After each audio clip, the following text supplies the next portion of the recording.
Hey everyone, I am the Chosen One Legend here, as always with my co-host, Hi, I'm Kye, also known as Fascurreyn. and once again with our behind-the-scenes guy, Sam. Say hi to the people, Sam. I'm back to disappoint. Yay! And welcome back to... Speaking of disappoint, welcome back to the BunchaJokahs Game Awards, which is only mildly less disappointing than the actual Game Awards. So we've got that going for It's an us. improvement. Exactly, step up. But as you saw Put a in lot if of you saw the work last into video, this. in the last video we went through 5 different categories for our game awards, and we are going through the next 5 in this one. So if you missed out part 1, do check that out on our channel. But we've got some interesting picks here for the next 5. So let's get started on things. And the first category is best narrative. And you know what, Sam, why don't you start us off with this one? Oh, I'm starting? Okay, I thought we were talking You are now. Kye, but okay.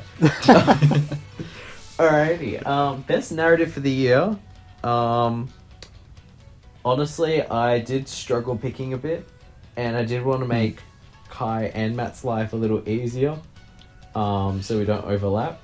But I've chosen, again, Paper Mario the Origami King, mainly because of its dialogue. Yeah. Alright, yeah, that makes sense. Okay. I have to admit, the dialogue in that game was amazing.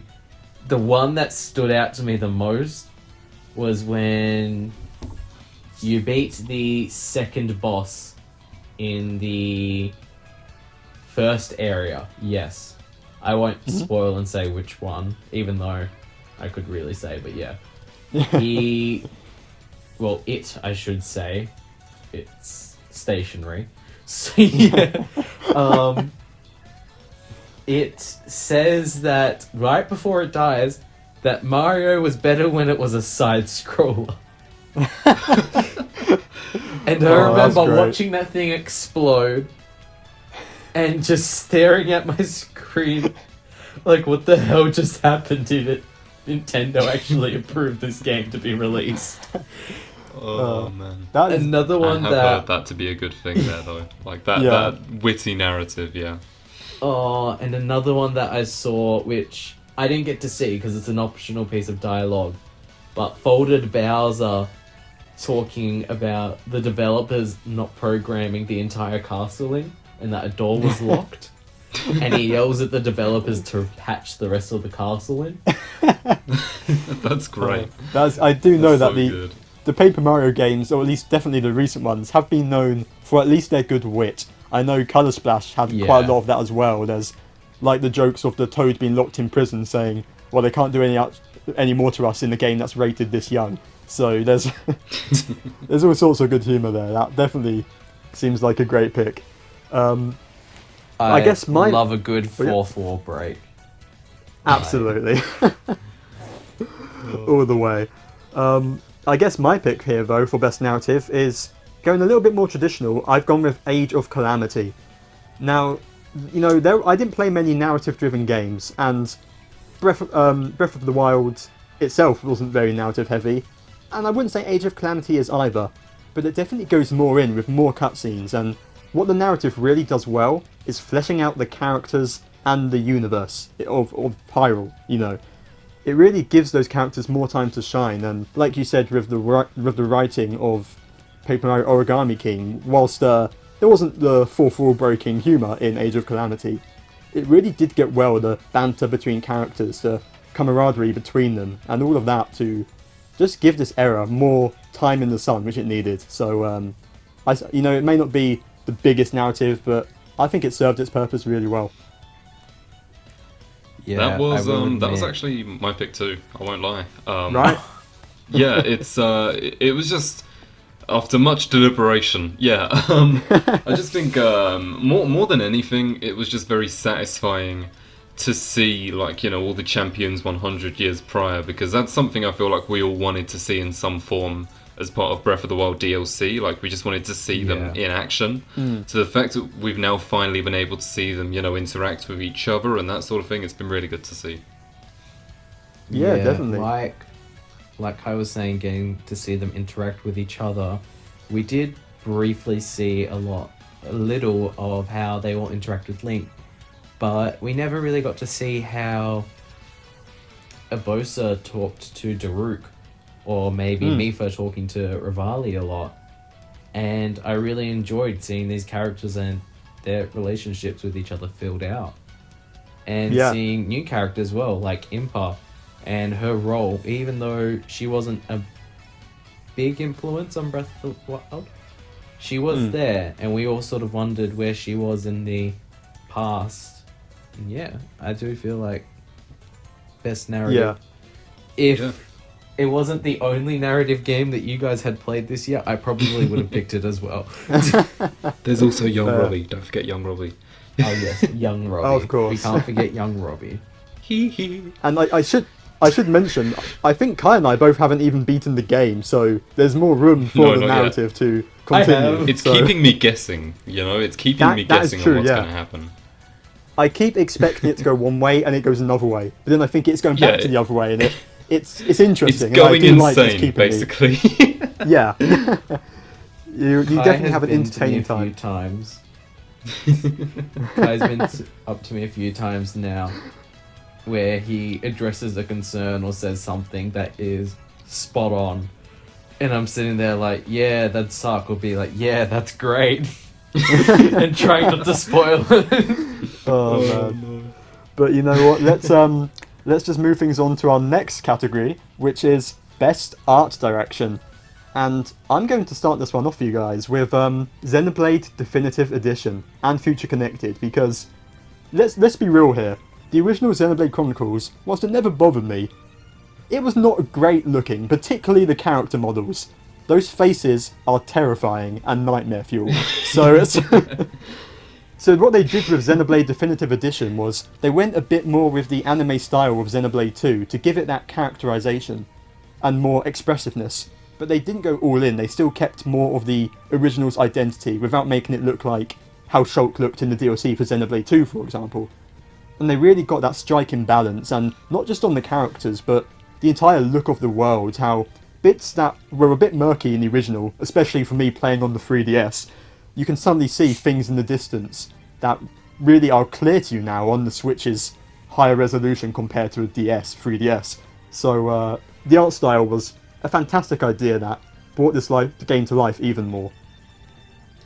Yeah, I can agree with you there. Like with how good the original Xenoblade was at like everything else, I will admit it could have had a bit of improvement in the graphics department. So I'm glad that was sort of one of the main withdrawals that people got from the Definitive Edition, that that was actually put to justice for once.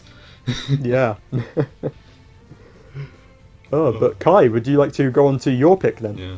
Because I'm surprised you didn't pick Xenoblade, actually. Edition, yeah, it wasn't my pick, because there was another game that I feel like impressed me even more, and that was the Final Fantasy VII Remake. Right. Just the visuals in that game, like, they're stunning, like, straight up. They are so impressive to me. I really like the choreography in a lot of the scenes and that sort of thing. The character designs, like, they've been done really well. The whole world as well, like the lighting in particular that they put in a lot of it, and just like sort of more of the minor details. I think the across the board really, the Final Fantasy VII Remake has done a really good job of improving its graphics, and like it's one of the best looking games I've ever seen, straight up. Talk about an upgrade from the original on the PS1. For sure. No more blocky and clouds. you'll get to see more of it this year. Yeah, true. Yeah. Sephiroth boy. He's even got a shirtless alt, so... Let's go. Does he? He does, yeah. He's up there with Shulk now. That yet? Now it's Shulk time. But before you get distracted thinking about shirtless Sephiroth, what's your pick, Sam? He's already distracted. Wow, thanks. Well, my pick for best art direction is a game I've not actually had the chance to play yet, but it is on my to-play list, and I honestly cannot wait to get the chance to play it. It's Phoenix Immortals Rising. Or yeah. Immortals Phoenix Rising. Cool. I honestly can't remember now. Yeah.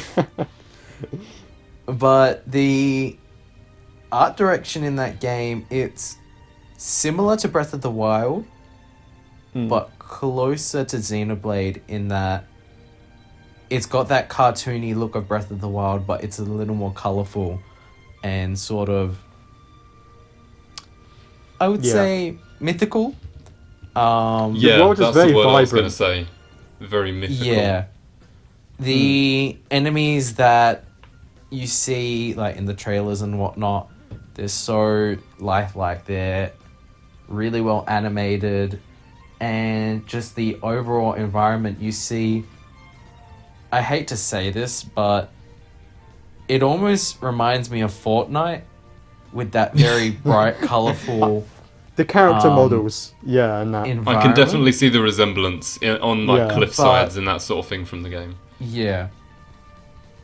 But done better. So Sam likes Fortnite, confirmed. But yeah, Oh. overall, I think it's pretty solid. And honestly, if Xenoblade just had that little more of a refined look, I feel like it does flip between too serious and then too anime in some points.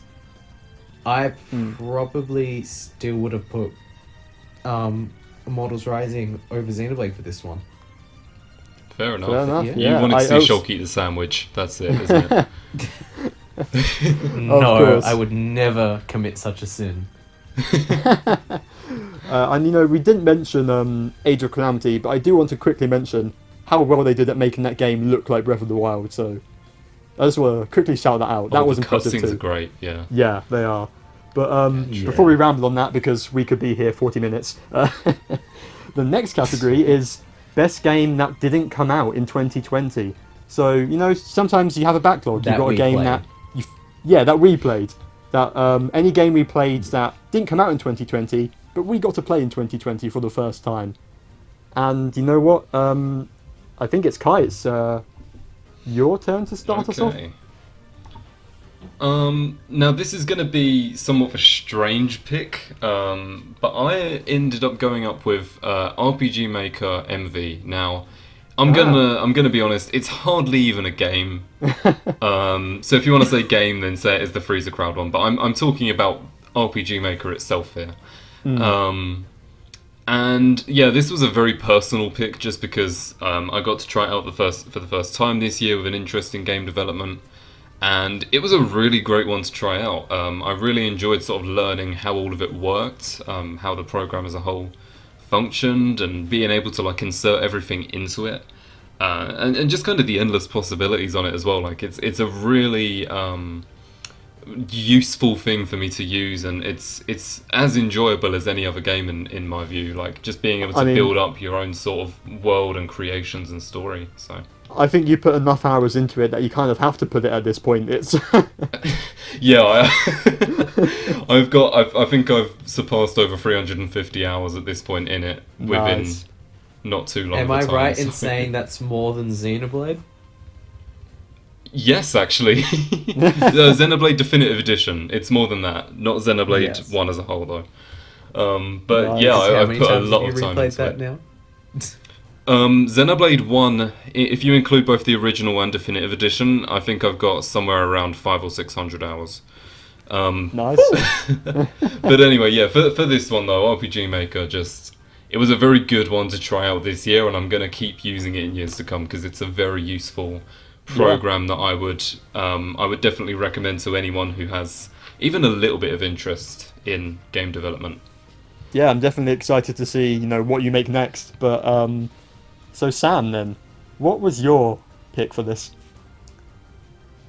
Well, I didn't play anything from outside of 2020 for the first time this year. Fair enough. But I have picked the game that I revisited after playing it for the first time in 2019 when it was released. And that is Astral Chain. Oh, It's great pick. It's phenomenal. The story, it's not what I was expecting to begin with. Like, it seemed pretty straightforward, and then you reach the final 3 chapters and everything changes. I can't say too much because I will spoil it, but the graphics pushes the Switch as far as it can go. It does have a few points where it will lag a little bit, but the world that it creates, the town, the characters, and knowing that there is more of this story coming, especially with the ending and the little bonus chapter at the end, it ticked a lot of boxes for me. It felt great. I would have picked it for best art style if it came out this year, but obviously it didn't. I mean, Astral Chain it's phenomenal. It really is. I mean, that was my pick for Game of the Year last year from what I played. And, I mean, you've mentioned the music. Like, it's so good. The Jenna theme, in particular, just slaps. It is fantastic. Yeah. I definitely... I'm edging for that sequel. And also, maybe... Listen to Dark Smash. Hero if you haven't. Oh, yes. Dark Hero. Absolutely. Kye, play it. I'll get around to it at some point. Yeah, great pick there. For my pick, I had a few I wanted to go through. I played a lot of games for the first time this year, including Dragon Quest XI and A Short Hike, which were both really close up there. I really wanted to pick those, but in the end, I had to go with Fire Emblem Three Houses because it was just really, really fun. It was the first Fire Emblem game I've properly played. I played a bit of Sacred Stones on the 3DS Ambassador program, but it didn't really click with me at all. But no, I've heard so many people raving about Three Houses that at this point I sort of had to check it out. It seemed a bit more accessible. And I just, fell in love with it. The cast, Golden Deer all the way, I should mention. Yes, Fear the Deer. Fear the Deer. Wait, which house did you pick, Sam? Well, I'm insulted that you thought I would pick anything other than the Golden Deer. There we go. That's it, yes! BunchaJokahs are members of the Golden Deer. We are united in this, but there's such a great cast of characters there, and seeing them develop. And I didn't even get to know the others. I haven't played the other runs yet, and I just bought the DLC, which was on sale. Haven't got to play it yet, but I'm just, I really loved it. The gameplay was interesting. It was that perfect mix of strategy and randomness, where you have to adapt whenever something bad happens or something unexpected happens. I have a particular fond memory of one of my favourite moments in gaming this year in general, which was when I was on a specific map where you sort of fight towards the middle, and then the middle gets set on fire, and I started panicking, but it was such a great moment, and the atmosphere of it tells a really good story as well, bringing these characters together. And I feel like I'm rambling at this point, but yeah, it was just a great experience for me, and it's made me want to try out more Fire Emblem, which that's a good point in my book. Yeah, Three Houses is a very strong game. It's crazy how many characters they were able to flesh out with all the interactions between each other. In particular, I feel like the world building in terms of political affairs was very strong because, of course, it builds up throughout the game, and I feel like that was definitely a strong feature. And yeah, it seemed like it was a very sort of UI-friendly Fire Emblem game as well. Like it was a very accessible one, like you said. I was very nervous going into it of the raising your students mechanic and teaching them skills. I thought that would be... Yeah. I'm usually really bad at those kind of mechanics, so I thought that was going to go over my head. But I didn't even set it automatic. I went with it, and it was explained perfectly so that I understood what I was doing. And of course, we've all got to say the best feature, tea time, of course. So... I do like the tea time music. I'll give it that. I was going to say, the music as a whole was very good. I mean, I have to say I love it just for Gabe. If I didn't, he'd kill me. And that's saying a lot for Gabe. Oh man, but yeah, the music, just the main battle theme alone. But then you get into the final boss themes, and Oh Amazing. yeah, those are great. Yeah. It definitely helped. I mean, in fact, it was watching you stream one that sort of convinced me, Kai, and then hearing the music from Byleth in Smash as well. I don't care what people say. I liked Byleth in Smash, and the music is a large reason why. So, Yeah, straight up. but yeah, Very that's cool all pick. that's all our picks for that category. So the next one for us is best multiplayer experience, and I do wonder if we might have gone with the same one here. But Sam, what have you picked? Sam? Honestly, Oh, I didn't personally get to. Oh, can you hear me? Yeah, we I can. can hear you. Yeah, okay. I got scared the internet died. Not yet. Not yet. Personally, I didn't really play any multiplayer games this year outside of Among Us. Oh yeah, But, Mm-hmm. but, but I sort of had to pick something from this year, and I've ended up going with a game that I only just discovered, and I've actually played a little bit with a friend, which Matt did show me this game, but it's actually Fogs. Oh really? The game that that one. we were joking wow. about playing. Yeah, It's actually kind of fun. I was not joking. I thought it looked good. Yeah. It's a game that I didn't expect to enjoy, nor is it a game I ever thought I would play. But my friend, we were talking one day, and he was over, and then we started playing it, and we just had a ball. Each different environment was phenomenal. The bright colors, I know it's probably directed at children a little more, and that's probably what made it good for me. But I can't say Yeah. too much about it because I still haven't played a lot of it yet. But I really enjoyed it, and it's the only multiplayer game I played this year. Well, I mean, But first Quick off, question: did you forget that Animal Crossing has online multiplayer? Yes, but you'll see why I didn't pick Animal Crossing soon. Okay. fair enough. Fair enough. Well, first Cool question is, shouting. Sam, how dare you have friends outside of us? I mean, that's just not allowed. But other than I'm that, sorry, Matt.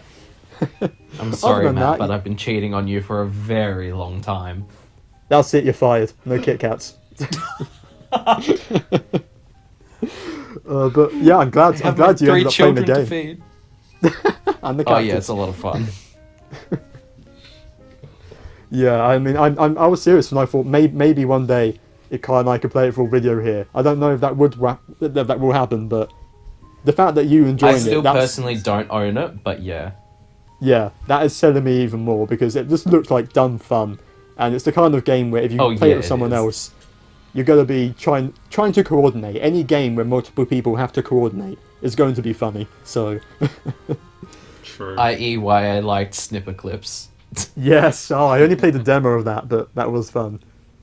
But I guess my pick, going off what Kye said, it's Animal Crossing. Animal Crossing New Horizons. Because, I mean, really, it is the multiplayer game that defined 2020, and whilst I haven't, besides maybe Among Us, you could argue, but whilst I haven't stuck with it to the extent of a lot of people have, from that first 2 months alone, I have so many fond memories of going to other people's islands and just goofing around, hunting for sharks or whatever. It's far from the perfect multiplayer experience. There's how long it takes to fly towards an island and set that up. I guess it's realistic to real flights, but it sucks. So, but Not when in you the- get there, This pandemic. that is true. But yeah, I mean, with that actually, the fact it allowed people to meet up in that capacity in a way when they couldn't leave their houses, that alone is great. And just from the dumb things, even though you can't do much when you meet up with people.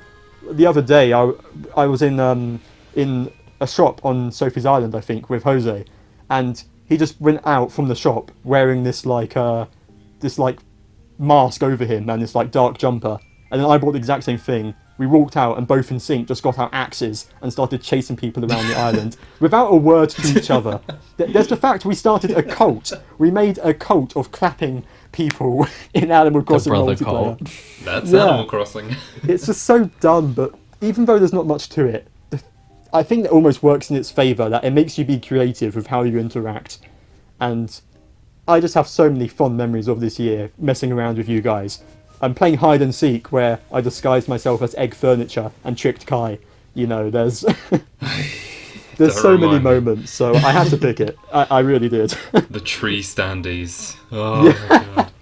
Oh, You know, I still because for those who don't know, because Kye hated us hiding behind trees, I put loads of tree standees around my island. I gave some to villagers and they've put them in their houses now, so that's a thing that happens. oh But, no. Yeah. but what did you pick, Kye, then? Well, you know, if the Game Awards can pick it, then so can I. I went for Among Us. Now, Yes. although I feel like Animal Crossing really did sort of take over the multiplayer scene for like the first half of 2020, Among Us is absolutely dominated. And I'm going to count it here as an option because Game Awards did too. That's fair. It really thrived in this year. It's basically this year's game in that regard. Essentially, yeah. But yeah, it's a really fun game. I've always enjoyed sort of social deduction games. Town of Salem, Werewolf, that all of those types of things. Yeah. And you know, I've always enjoyed sort of series like Phoenix Wright, Danganronpa. Like I've enjoyed those too. So having this like multiplayer experience of being able to solve these murder mysteries is it's so much fun. Like, you know, all the like different mind games you play, the mini game, like the little micro games that you play during it are fun as a crewmate. Well, most all of the them. different like tactics. Most of them. Simon Says Nodes. doesn't get Oh, involved. in that one. Nodes, yeah, true. But overall, like the game's very simplistic in a lot of ways, but it's cool how, despite how simplistic it may seem, there's so many different strategies that have developed from it that people use, or just all these different things that have come out of the game, and the replayability of it is really impressive. So I'm really looking forward to continue playing it, and yeah, it's been a really good time. I'm not gonna lie, Kye. That's kind of sus. Sam, do you think we should vote him off? God damn it. Well, I think it's kind of sus that he didn't pick Jackbox. That didn't. Oh, I guess one of them Uh, came out this year. Which Yeah. did one? Yeah, Jackbox 6 came out in 2019. Jackbox Party Pack 7 came out this year, which I didn't really like. Ah, fair enough. Okay, that's fair. Not quite the same without the rap verse city. So, Yeah, no.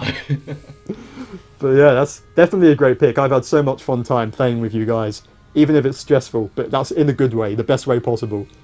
And there have been some hilarious moments, and it's great that we've been able to capture it on stream as well through our friend Beam or Duck streaming it, which has been really cool, and Yeah. Sam as well, when Sam Twitches streamed it sometimes. So it's definitely been a great year of Not to multiplayer, mention- really. Yeah. Not to mention the time you got Imposter 5 times in a row, and Teal was getting very upset with that. Yeah. And also a few others. I think everyone was upset with that. There's a lot of memories of it. Yeah, it's definitely been an interesting game, and it'll be interesting to see it develop with more maps. So I know there's one coming, Yep. so that'll be cool. Yes. There But, was one announced a yep. little bit ago coming out next year. Yeah, so can't that's wait. gonna be exciting.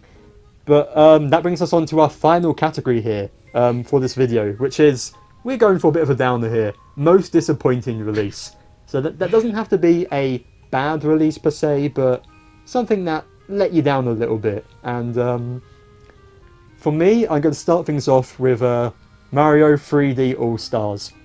And you know, the thing is, I enjoyed 3D All Stars. I really liked Galaxy, and I enjoyed 64 more than I ever had before. They were good ports. boy. They enhanced it, but you know, they didn't do much to change it. I wish they could have done more, particularly with 64, to maybe, you know, redo the visual style or something. When you look at something like the Crash Bandicoot remakes, which is 3 in 1 package, all completely visually remastered. But then there's Sunshine, and I've already ranted enough, so I'm not going to say it anymore, but that game kind of sucks, so Just watermelons and lily pads, eh? Watermelons and lily pads all the way. You know, it's fun to be had, but you've started me now, Kye. Damn it! But it's just not a good Mario game. I think it's got good moments in it, but it's so unpolished for an officially released Mario game that really let me down because I thought I might like it more than I did. But in general, I had a fun time with it. I just wish they'd gone a bit more all in for remasters and fixed some more things. But it was still fun. But yeah.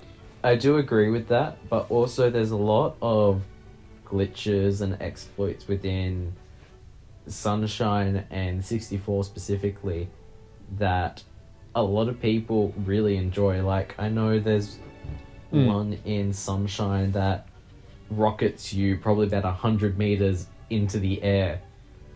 Yeah. And you can go anywhere with that, and a lot of people really enjoyed that one. And Yeah, I mean, honestly, I would have liked if in Galaxy specifically, where if you get all the mini stars, the normal power star spawns right above you instead of having to make your way across the other side of the map. Oh well. Yes, I get like some of the glitches. In fact, I used one of the glitches to beat the lily pad level, or to get to it at least. But just some quality of life things, like making the blue coins easier to track, or that kind of thing, would have been nice. I do sympathise with you there. I feel like, there's certain additions that they just could have made to make the game more fun. Yeah. Just things like, for example, Mario 64 DS. Like, they didn't add in any of the features from the DS version, like the other characters or new stars or new maps. They didn't do any like changes in graphics, which is whatever, I suppose. Also, Sunshine was very 2. frustrating. No Galaxy 2 either. Yeah, like overall, it was. That's true. Yeah. I feel like it was a fun collection, but there was a lot missing there. So. Yeah, it's not bad. It just is a little disappointing. But going on to that, Kye, what did you pick for your most disappointing release? Well, this one hits kind of close to home. I think I know where this is going. With Pikmin 3 Deluxe. Now, I love Pikmin 3, the original one on the Wii U. I've played it through many times. I've really enjoyed playing it, and it's a great time. So when I saw it was on the Switch, I was like, that's amazing. And they go, oh yeah, there's a new story with Olimar and Louis. I was like, that's even better. And then there's all these other features, and I'm like, this is so good. And then we sort of get to know more about it, and I'm like, whoa, this kind of sucks, huh? One of the main appeals on the Wii U for me was the control scheme of being able to use the gamepad. Once the gamepad was actually really appreciated. Yeah. And they just, you don't have that option on the Switch. You can't use a gamepad at the same time as the TV or anything. You don't have the touch controls. And although there are other methods that work just as well, I really miss the control scheme from the Wii U.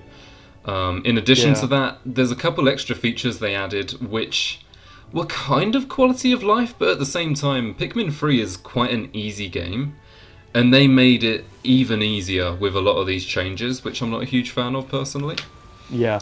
And then finally, the Olimar and Louis whole, like, the bonus story they have is terrible. It's literally just, like...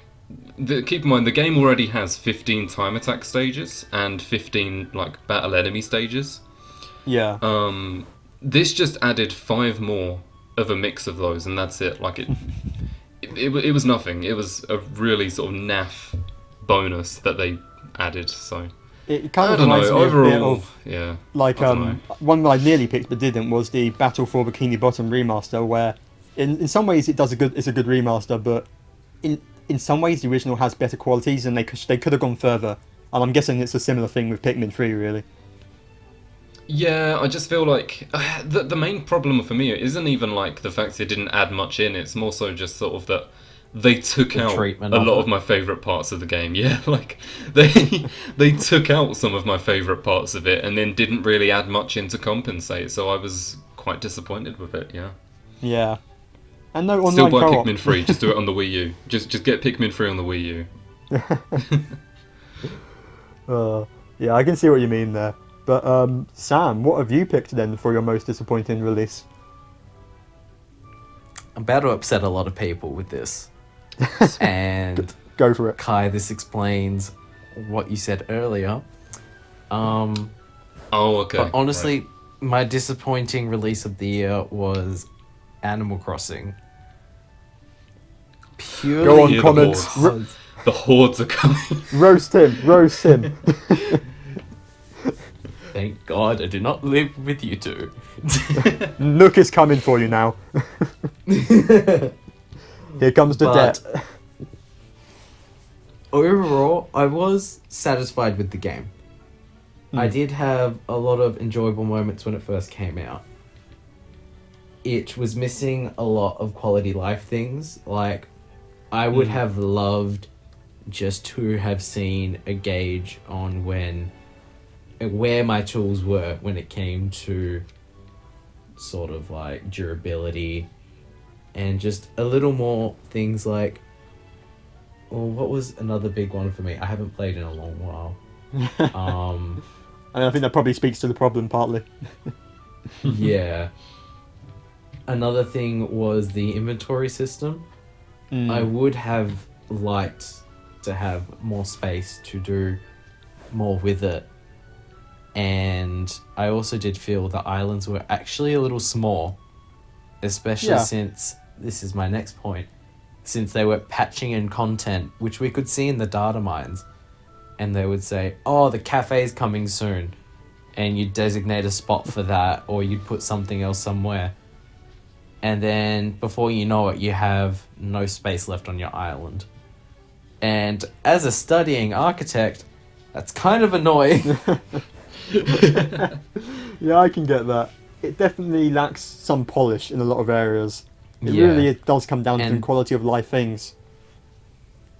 And the patching, well, the most recent patches have particularly annoyed me as an Australian because it has been the winter update and the fall update. Southern Hemisphere gang, where are you? We are in the middle of a heat wave at the moment in Australia. It is not Heat snowing, wave of snow? and I do not appreciate the taunting that this marketing is trying to do to me. Uh, I can But definitely yeah. sympathise with you on it though. Like, I played New Leaf and I liked that, but I also got bored of it.